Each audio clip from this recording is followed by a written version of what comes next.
Hi, welcome to my shop and little YouTube channel, I guess. This time I thought I'll do one of these voiceovers. I'm not a very talkative person, so please bear with me here. In this video we're going to be remaking this ratchet wheel. It's for my Tripet MHP500 surface grinder.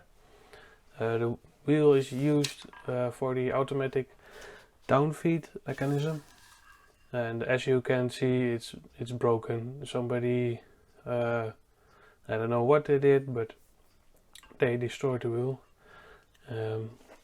Before we can make anything really, we need some basic dimensions, and so we know what we need to build.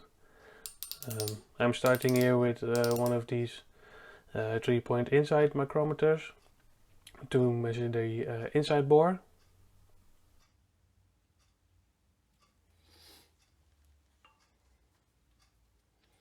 The Tripet surface grinder is a machine made in Switzerland.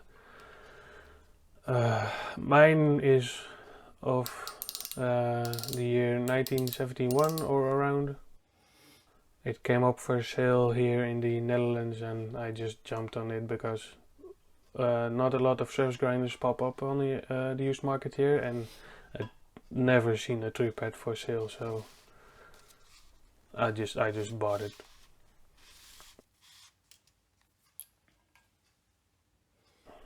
This is one of those multi-anvil mics. I think this is a more on right. It's an English brand, but it's a metric micrometer. I'm trying to use it to measure the teeth, the width of the teeth.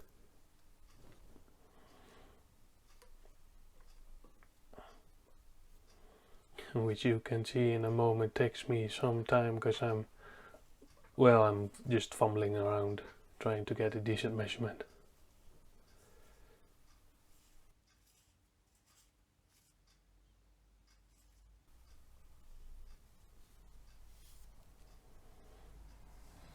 Yep, that's one side.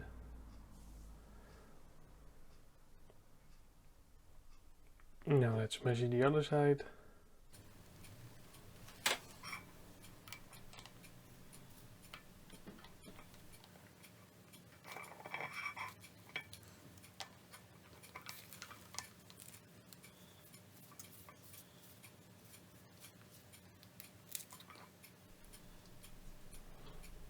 To be honest, it feels a bit weird talking to myself or to the microphone, but I don't know.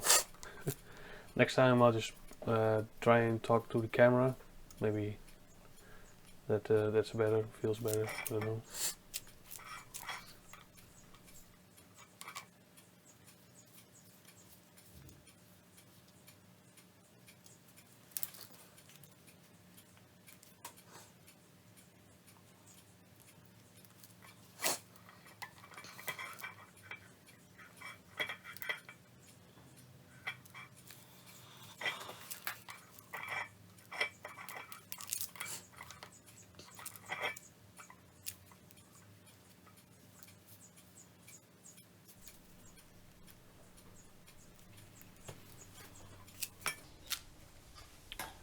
So now it's time to measure the outside or the width of the ratchet wheel.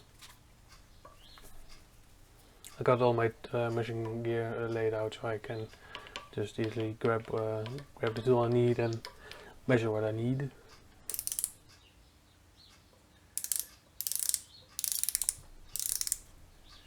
I don't know if you can see it very clearly, but the surface plate is next to the to my lathe and to a door opening to my little office, so it's not the ideal place for a surface plate, but I have the grinder in the middle of my shop, and my shop is, well, it's kind of tiny, so I need to move some stuff around to find a proper place for all the machines and equipment and surface plate.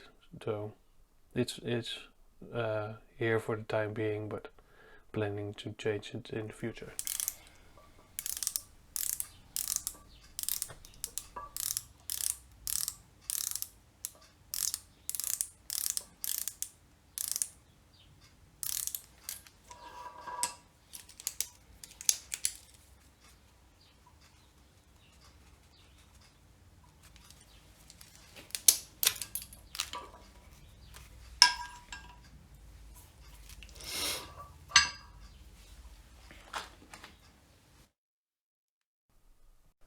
So here I'm trying to find two opposite teeth that are not broken. You know, it's kind of difficult because most of the teeth are broken, but I managed to find two, and now I'm trying to get a measurement of the OD.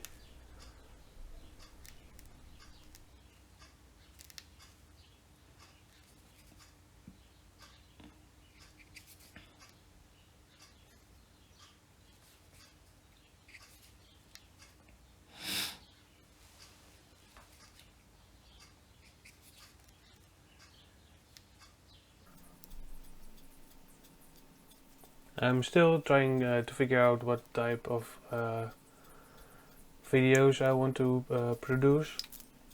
This one is a long one. I think some of the segments are a bit too long. Yeah, I'm just experimenting. I think the next one will be shorter and more to the point, but with all the interesting stuff included.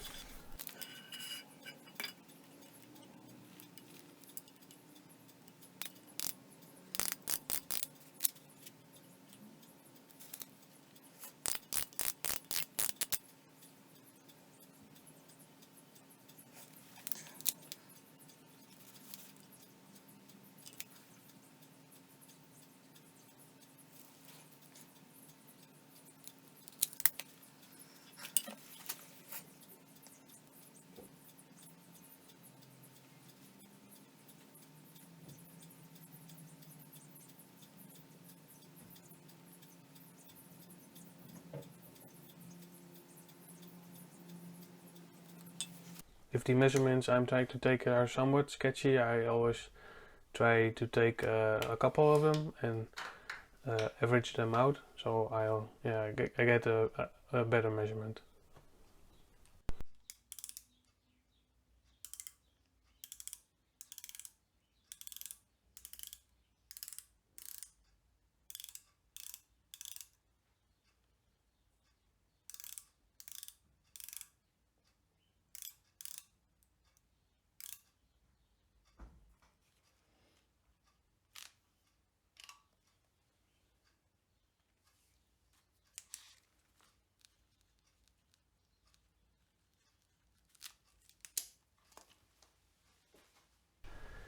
This is the little measuring setup I came up with to measure the teeth geometry.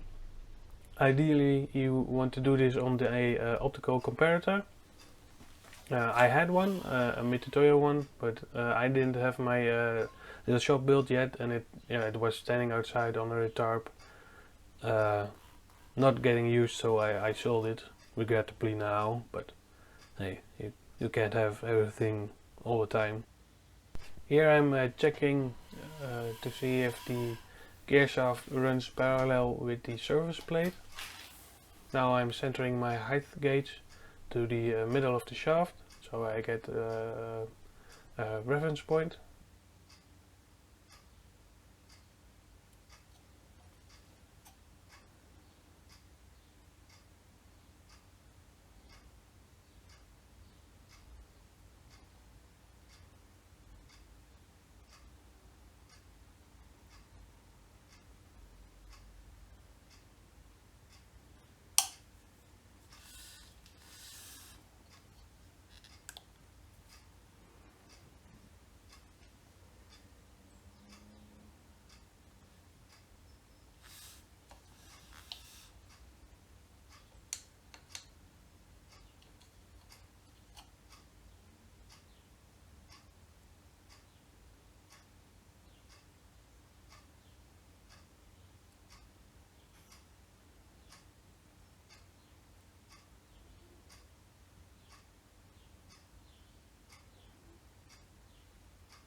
From the 0 point I move up to the first horizontal flat on the gear teeth, if that makes any sense.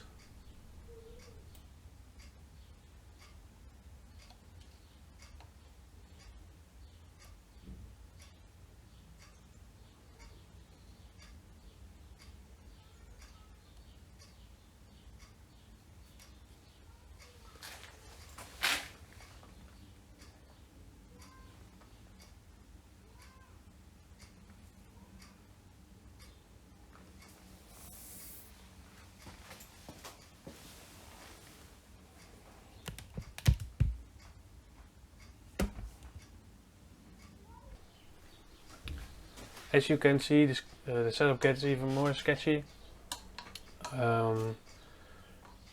So I have my height gates set at 0, and I'm touching the outside of the ratchet wheel and set my indicator to 0. Then I move up 24 millimeters to the flat of the teeth of the ratchet wheel, and then I move in the amount needed to touch the root of the triangle of the teeth. If that makes any sense. It barely does to me, so. I also needed to use a 8mm gauge block because the travel of my indicator wasn't long enough. Then I had to do a little math to calculate the exact amount of travel from the outside of the ratchet wheel to the root of the ratchet wheel teeth. Here you can see a little chicken sketch of what I was trying to measure. It's 24 millimeters from the center of the ratchet wheel to the flat of the teeth, and it is 12.8 millimeters from the outside of the gear to the root of the teeth. I hope that makes sense. So now it's over to Fusion 360 to make a CAD model of it. When parts are reasonably difficult to make, I usually draw them up in Fusion 360. It doesn't take that much time. I'm reasonably proficient at it, so the modeling goes quite quick.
Here I'm using the array function in Fusion 360 to draw the 100 teeth.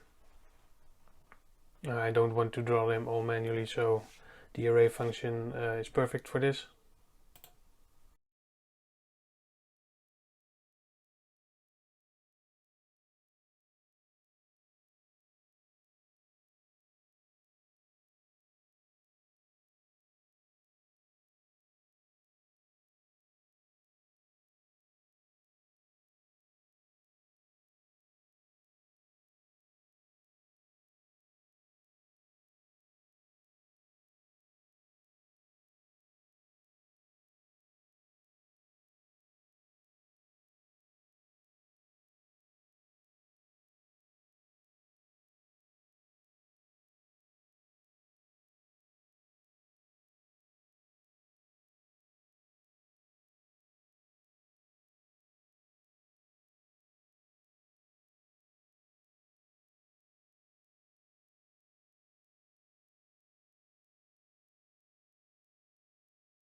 With the modeling finished, we can finally actually make the part. I ordered a chunk of 4140. First I just faced the end, and then I needed to take some material off to get it to basic size. This is my first time turning 4140 steel actually, and I couldn't get the chip to break.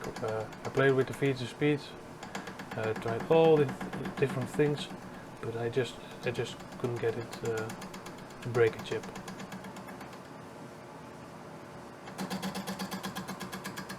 I have a Shaolin 120 VM lathe.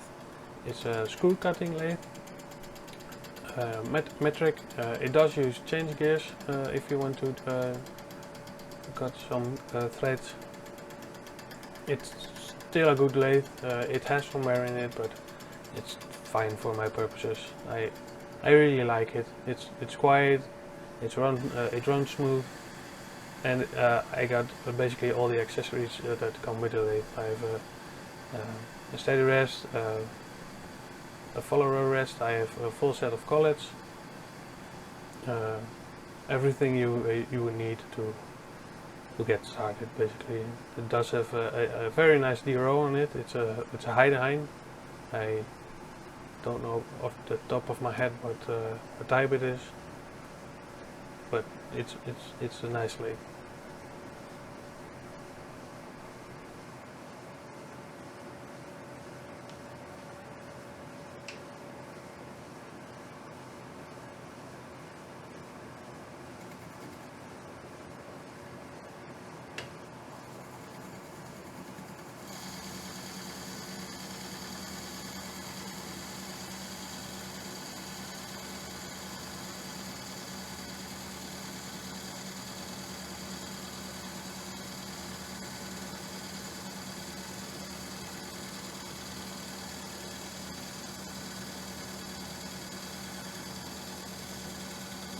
Running about 750 RPM. I don't really know what my feed rate is, but as you can see, I just can't get the chip to break.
After some turning of the OD, I took a final pass, and now I'm hopefully at dimension.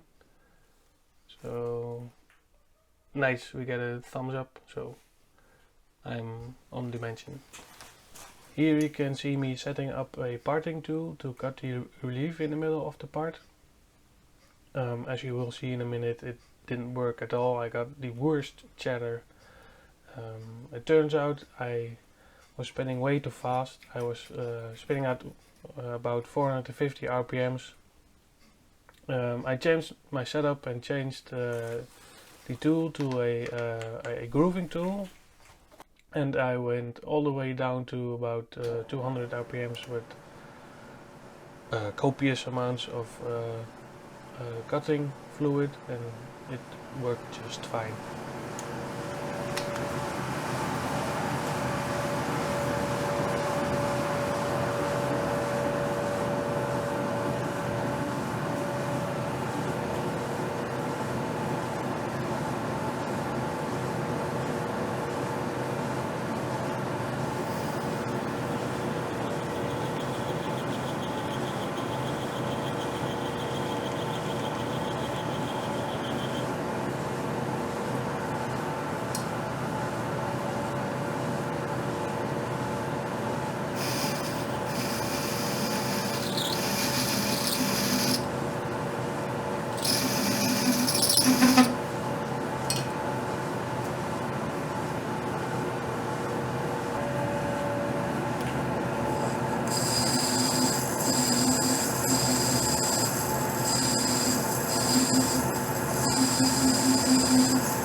After I had some problems with the with making the groove using the parting tool and the grooving tool, I was a little bit afraid to drill the hole and bore it, but that actually went just fine.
I didn't bore the holes to size yet, because I'm planning to harden the ratchet wheels and lapping the IDs afterwards.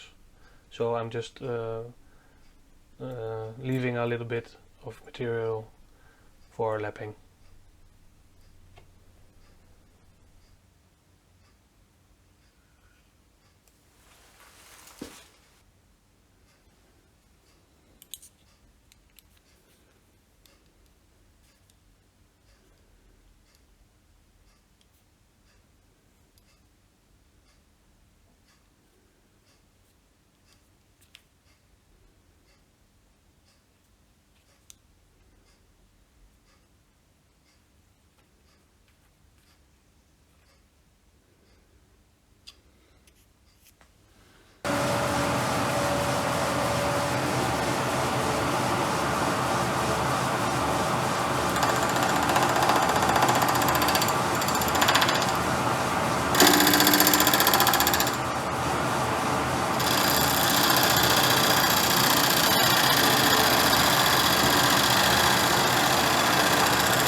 With all the lathe work complete, it was now time to head over to the milling machine. First up was drilling and tapping an M8 screw. This is used for holding the ratchet wheel on the gear shaft.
here you can, with that complete, it's now finally time to cut the 100 teeth.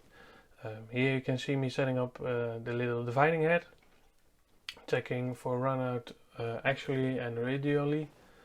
The little dividing head is actually a graduation project of a machinist apprentice. This I was told by the previous owner of my mill. It's beautifully made. It's got tapers, it's got screw cutting, it's got everything you want in a graduation project, and I think the guy or girl passed with flying colors. It's really a beautiful dividing head. I did make a modification to the dividing head. I have a full set of W25 Schauberlin collets. The little dividing head took, I think, W20 collets, so I modified the spindle to take my W25 collets and made a little drawbar, and I modified it so it could take the Schauberlin dividing plates I got with my lathe.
just to be sure, I also mounted the original ratchet wheel and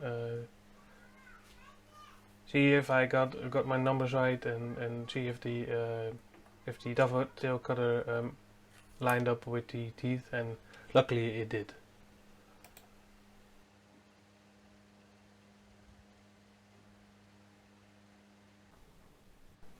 With all things being double and triple checked, it was now finally time to cut the teeth. I first did a little scratch pass to see if I got my divisions right.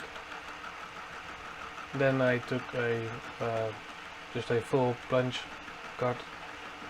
The teeth aren't that big, so it worked out just fine.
Now, some of you eagle-eyed viewers may notice the bandage on my hand and a little chunk missing out of my dividing head. I did something stupid, something you've been told not to do probably the first time you operated a machine tool. and it is, don't ever put your finger anywhere near a milling cutter. And what did this bozo do? Yes, I put my finger too close to the milling cutter, and it grabbed my finger and pushed it between the dovetail cutter and the workpiece, and it basically effed up my right index finger. Yeah, it's my own stupid fault. It was late and I was on my 75th teeth, and I was just not paying attention. All these are just lame excuses, because I know you don't put your finger anywhere near a milling cutter. To make things even worse, after I cut my finger, I totally forgot to shut down the machine. I went back inside to my wife, and after a while I could hear the machine plowing through the little dividing head, so I ran back and turned the machine off, but it's already too late. I have nobody else to blame but myself. My right index finger will probably never look the same. It functions still, so that's a bonus, I guess. But to drive the point home, why you should never put your finger anywhere near a milling cutter, I could actually hear the change inside of the cutter when I went from cutting flesh to bone. So I'll just let that sink in, and hopefully you are warned.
With all the teeth finally cut, I broke the setup down.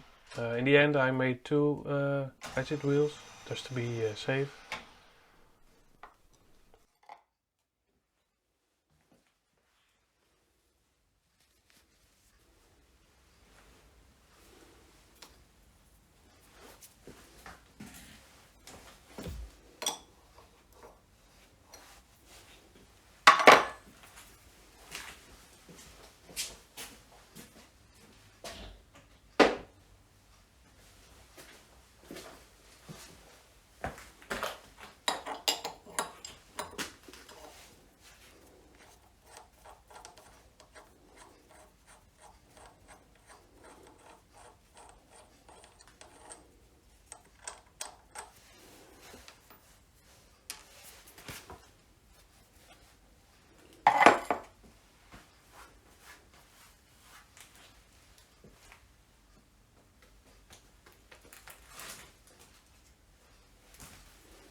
I know this has been a long video, and if you're still watching, thank you.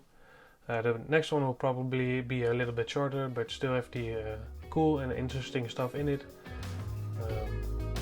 Like and subscribe, all that good stuff, and see you in the next one. Bye.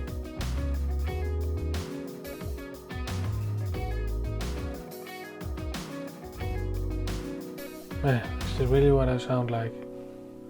I thought I would sound more handsome. Oh well.